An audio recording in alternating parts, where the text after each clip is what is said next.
Hi, I'm Jesse and mag-unboxing po tayo ngayon ng, alam nyo na, ang favorite ko, sapatos.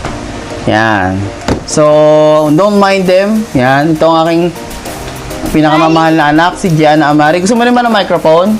Dalawa tayo. Sige, halika. Halika, dali.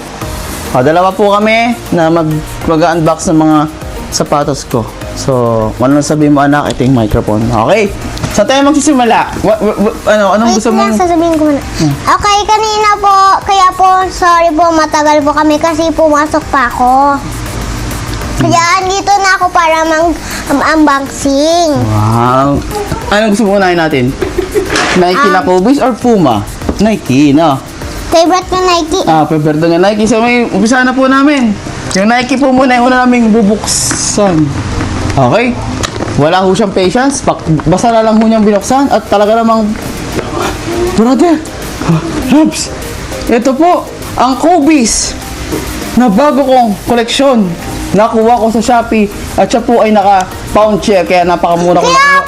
Glow in the dark po ito. Kaya po bili siya ng bili, baka siya nasasayang ng pera. Pag nabili ka ng bili, nasasayang yung pera mo. Hindi, kumbaga, alam mo, blessing. Pero, guys, huwag ito gawin na pang ginawa mo to, wala ka ng pera. It's real talk. Real talk naman. Real talk naman yun.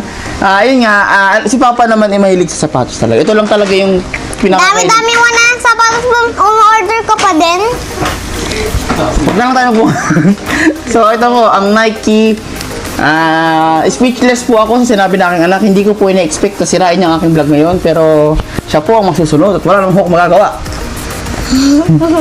Ito po ang Kobe 9. High po siya.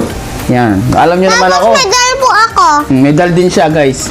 Si Jesse Flores po ay mahilig sa mga high-cut na sapatos. Lalong-lalo na po yung mga boxing sneakers.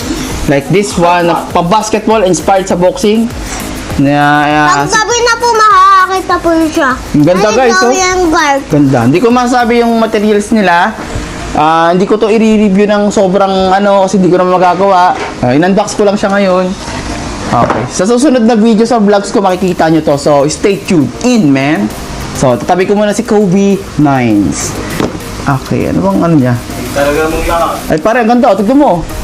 Ito po ay nag-glow in the dark. Nag-glow in the dark po to.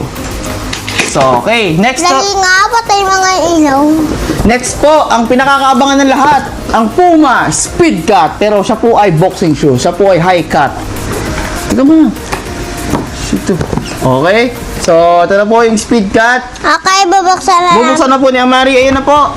Ayun na po, yun naman. Ayun na po. Binuksan na po niya ang paper. At ito na po, ang Puma Speed Cut High Cut. Ganda! Guys, ganda! Loves. Yung mundo! Galing po talaga to sa Puma, Philippines. Ito po, ang high cut, speed cut.